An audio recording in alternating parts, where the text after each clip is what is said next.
Good job. This is day 0, a physically and mentally grueling test. It's the first challenge that students at the Sabalauski Air Assault School must overcome Air assault! before beginning what's known as the Army's 10 toughest days. Day 0 is kind of the gut check day. That's the first moment where we filter out who is prepared to be here and who wants to be here.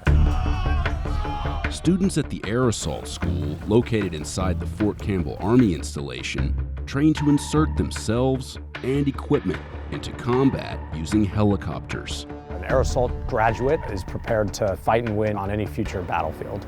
But if students don't pass day 0, their time at Air Assault School is over before it officially begins. Roster 4, Staff Sergeant Cobb, 2nd Brigade. 6-0, Sergeant Quintos. The day starts before sunrise, when students form up to receive their roster numbers. Let's go. About 9,500 students enroll in Air Assault School every year, but only a little more than half end up graduating from the course. Insider followed 2 students to find out if they have what it takes to survive day 0 and move on to day 1 of Air Assault School. My name is Megan Anderson Miller. I'm a military police officer. It's a requirement for us here at Fort Campbell to have air assault wings before we can take command of a platoon. But not only that, I'm motivated and I like the physical endurance. I'm CW4 RJ McCurdy. I'm the Brigade Master Gunner for the Aviation Brigade here. So I'm 40, but I'm venturing to say, looking at the ranks of everyone around here, I'm probably the oldest one here. I wanted to come out to the air assault course to improve my skill set as a helicopter pilot. All right, air assault, next items. 1 quart canteen with stencil tape affixed. The students' first test is an early morning inspection of their gear. Headlamp with fresh batteries installed. Execute.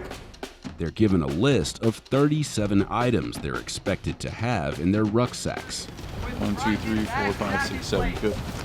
If one single item is missing, they're automatically dropped. It relates directly to what soldiers do in combat. If you're assigned a certain item of equipment that you need to carry and you don't have it, that's an operational failure for the entire unit. 17 students from this group were missing at least one item from their packing list and were dropped. The next test is a 2-mile run with an 18-minute time limit. 17 minutes! You got 1 minute! 57! Hurry up! 59! 18 minutes! 8 students from this group failed to cross the finish line on time. Those who passed moved on without them. But they don't have much time to rest before their next event. The obstacle course, with 9 events designed to test students' strength, agility, and confidence. When it comes to this obstacle, the only thing that can touch these beams is your hands. Instructors demonstrate how to negotiate each obstacle. You cannot use any of the vertical beams to assist you. And show students what they can and cannot do on the course. Air assault, we know it's warm. Stay loose, stay hydrated, be smart, be aware. Everyone's a safety, look out for each other. 2 of these obstacles are major obstacles, and students must pass both in order to complete day 0. First up is the aptly named Tough One. Air assault on the left, go ahead. It starts with a 3-meter rope climb, and then tests balance, along with upper and lower body strength, at a height of over 30 feet. Students wait in line with their backs to the obstacle, so they don't get a chance to observe other students' attempts. I don't think a lot of people can climb the rope, so I would say that one would be their toughest one. So over the past 2 months, if there was a rope, I go find it and I practice on it. I felt good going up it, but it was also a little bit of dumb luck that it was my very first thing where I had all my strength on my side. I would promote others to work on their upper body strength to kind of be able to do that one to its fullest. The second major obstacle is the 35-foot tall confidence climb. Students must climb up 10 wooden beams. As they ascend, the distance between each beam subtly increases before they climb over and begin their descent down the other side. Use that black beam and then try to get that leg to swing over the top. They have those vertical beams on the side to hang on to. It makes it very easy to actually just climb onto the next one. But a lot of people, you could even see taller people that you think could just reach up, grab it, pull themselves to the next one, but they're scared of the height and they let it get to them mentally.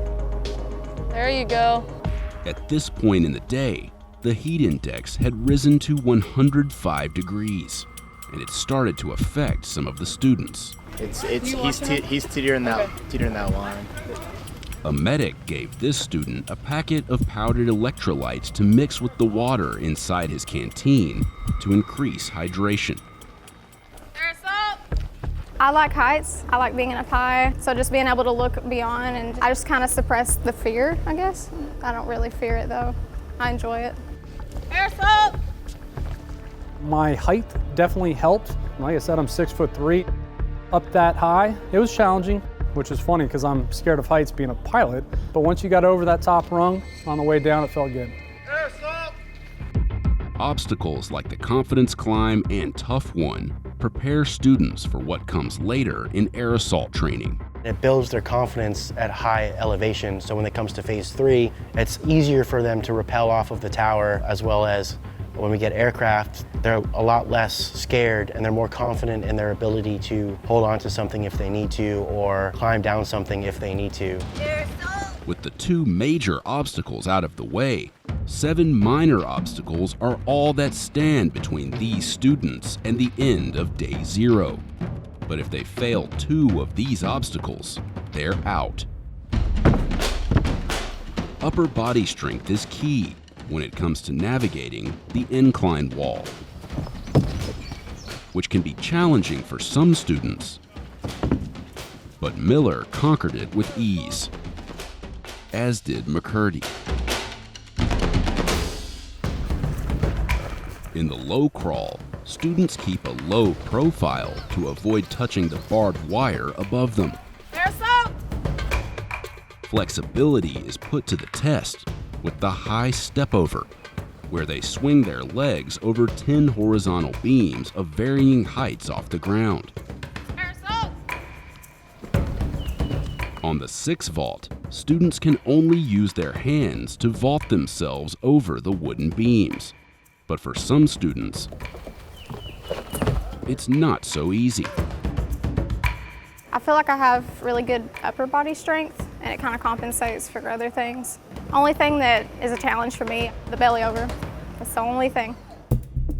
The low belly over requires students to jump onto a horizontal beam, use their stomachs to catch themselves, and swing their legs forward onto the other side. For people who are vertically challenged, I would say the low belly over is one of the biggest ones for them. You're looking at it and it's already at their eye level, and you gotta jump high enough to where it reaches under your rib cage to be able to flip over. Miller was struggling. I think it's just not pushing myself hard enough. I think I could push myself harder. I've seen people smaller than me go over it. Students who fail their first attempt at an obstacle are given one more chance to complete it.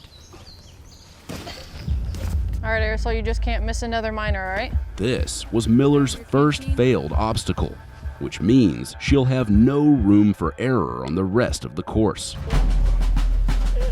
McCurdy was also having trouble with a minor obstacle. On the swing stop jump, students must swing from a rope onto a wooden beam, using their core and upper body strength to establish balance. Certainly would have helped to have a little bit more upper body strength to get up that rope a little bit more. I would say at that point on the obstacle course that I was not necessarily burnt out, but I was feeling it, especially with that older age. I actually passed it multiple times in my practice sessions, and I couldn't get up on that rung. This was McCurdy's first failure, which meant that both he and Miller could not afford to fail the final obstacle, known as the Weaver. After the rope swing, my spirit was hurt because I knew I was gonna be climbing up Mount Everest looking up at that Weaver.